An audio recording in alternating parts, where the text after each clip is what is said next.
En México están preocupados y tienen razón los periodistas. Falta de acciones por parte del gobierno para concretar reformas, para esclarecer esos asesinatos.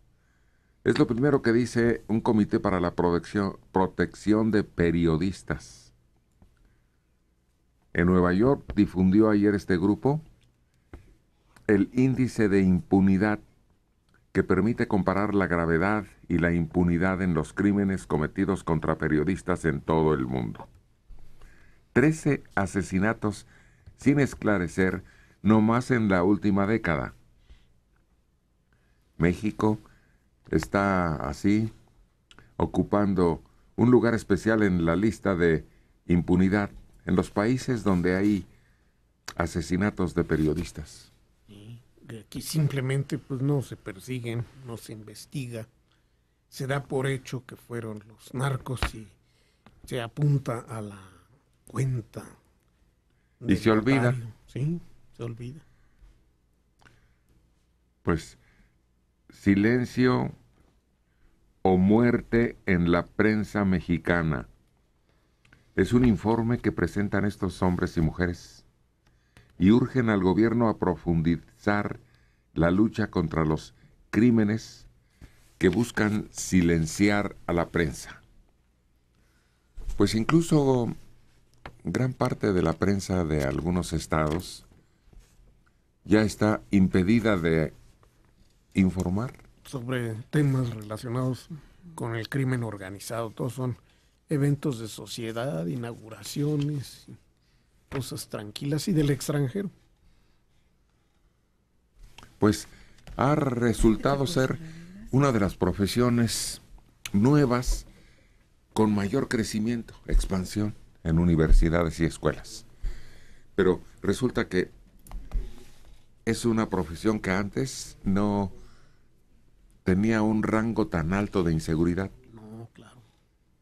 Al contrario, tenía cierta libertad y margen para ejercer su profesión y respeto. Y había respeto sobre todo. El policía, aún el elemento criminal respetaba al periodista y muchas veces acudían a él. Pues es que es el que puede decir la verdad de lo que está ocurriendo, porque a veces a los criminales se les agrega el tambache, se les agrega la cantidad de drogas, se les agrega la responsabilidad, etcétera. Y el periodista puede escuchar a muchos criminales que quieren esclarecer las cosas. Como aquel crimen de Posadas Ocampo, que recurrieron hasta el señor ¿cómo se llama? Prigione. Gerolamo Prigione. Ese. Es que aquí el periodismo se volvió actividad de alto riesgo y es que ellos se volvieron investigadores profundos. Muchas investigaciones que la policía o el ministerio no podían lograr, ellos obtenían más datos, hacían más conexiones de redes de delitos y por eso se volvieron puntos rojos a atacar, porque estaban delatando y haciendo el trabajo que la policía no hacía. Había columnas periodísticas de nota roja. Yo recuerdo mucho a aquel hombre que usaba una pipa. Alberto Ramírez de Aguilar. Siguiendo pistas, se llamaba, y muchas veces deducía mucho mejor que los policías investigadores las cosas. Así es, era un hombre muy analítico, además muy, muy carismático. Recuerdo en la televisión, era un éxito total. Era un hombre con una simpatía, con una respetabilidad. En cuanto lo veías, Alberto Ramírez de Aguilar, siguiendo pistas. Luego había periodistas exclusivamente dedicados a los casos más sonados, crímenes, fugas, contrabandos, todo eso. ¿Tú recuerdas a Manuel Camín? Manuel Camín, ¿cómo no? Autor de la columna, ahí está, de Últimas Noticias, muy importante. Y luego todos los que se crearon en la prensa con Manuel Buendía. Manuel Buendía, sí. Y cada periódico tenía un equivalente. Bueno, Manuel Buendía surge en la prensa. No, pues Después es que la pasa a prensa Excelsior. siempre llevó la delantera.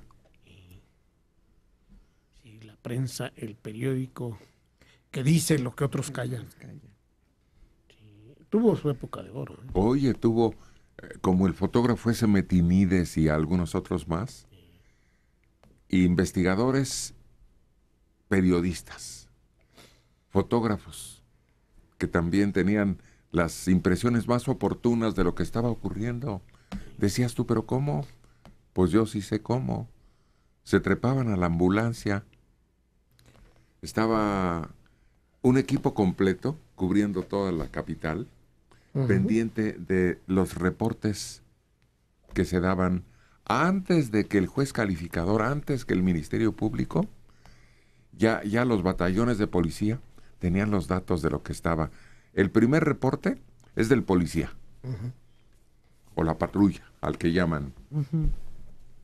Y ya de ahí deriva toda la notificación a las autoridades correspondientes. Sí, y siempre los acompañaban varios reporteros de los distintos medios a cada acción, a cada investigación que llegaban, cada patrullaje importante. Me acuerdo, el director de la prensa era Mario Santaella y era una cooperativa también, como Excelsior. Terminó en trinquete. Sí, qué pleitazo tan tonto. Ahí está, ¿cómo se llama?